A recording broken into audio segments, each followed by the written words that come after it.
Ethan रेगिस्तान के बीचों बीच पहुंचा और वहां पवित्र जल का एक घूंट पिया। उसी पल सूखी चट्टानें फट गईं और वहां हरियाली उग आई। एथन अमर हो गया, लेकिन एक दिन उस अंतहीन जीवन से वह उब गया। कुछ समय पहले उसकी नजर एक महिला पर पड़ी। लेना। उसकी सादगी और आंखों की मासूम चमक ने एथन का दिल छू लिया। लेना ने भी पहली ही नजर में एथन को पसंद कर लिया, लेकिन लेना एक आम इंसान थी। वह समय के साथ बूढ़ी हो जाती और एक दिन खो जाती। एथन ने सोचा कि अगर वह लेना के साथ एक साधारण जीवन जी सके तो अमरता छोड़ना ठीक होगा। एक रात दोनों एक प्राचीन वेदी पर पहुंचे। एथन ने अपनी जादुई शक्ति से उस पवित्र जल को एक खास तलवार में बदल दिया, जिससे उसकी अमरता खत्म हो सके। लेकिन तभी काले कपड़ों में एक शैतान आ गया, डेरियस। उसने तलवार मांगी। उसकी आंखों में डरावनी चमक थी। लेना चाहती थी कि एथन अपनी शक्ति से उसे हरा दे, पर एथन ने मना कर दिया। वह बोला, अगर मैं जादू से किसी की जान लूंगा तो वही अंधेरा मुझे निगल जाएगा। डेरियस ने लेना को पकड़ लिया। लड़ाई के दौरान उसका चेहरा उजागर हो गया और वही निकला जिसने एथन के गांव को कभी तबाह किया था। डेरियस ने लेना के सीने में छुरा घोंप दिया। लेना एथन की बाहों में गिर गई। एथन का दिल टूट गया। गुस्से और दुख से उसका मन भर गया। ऐसा लग रहा था कि अब वह बदला लेगा, पर वो हिंसा से दूर रहने वाला था। तभी मरी हुई सी दिख रही लेना में अचानक जीवन लौट आया। उसने उठकर खुद डेरियस का दिल निकाल दिया। असल में लेना ने वेदी पर छिपकर पवित्र जल चख लिया था, इसलिए अब वह भी अमर हो गई थी। लेकिन यह अमरता प्यार से नहीं, बदले की आग से आई थी। उसके मन में तो शुरू से ही अपने परिवार के लिए इंसाफ की चाह थी। अब उसके हाथ में डेरियस का दिल था। बस एक निचोड़ से सब खत्म हो जाता। एथन ने उससे कहा, रुक जाओ, अगर तुम किसी को मारोगी तो अंधेरे की शक्ति तुम्हें निगल लेगी। लेकिन लेना अब बदल चुकी थी। उसने डेरियस का दिल मसल दिया। जैसा एथन को डर था, लेना अंधेरे की रानी बन गई। उसने वह तलवार दो हिस्सों में बांट दी। साल बीतते गए, कोई गिन नहीं पाया। एथन और एक जादूगरनी एलेना उसी जगह पर लौटे। उन्होंने तलवार के टुकड़ों की मदद से फिर एक अंधेरी शक्ति को बुलाया और वह प्रकट हुई। लेना, एथन की पुरानी प्रेमिका। एथन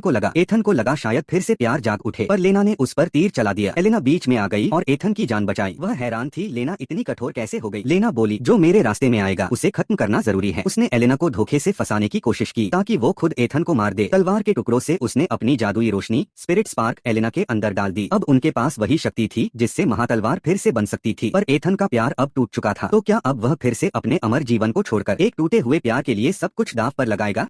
वीडियो अच्छा लगा हो तो लाइक, सब्सक्राइब और कमेंट करें।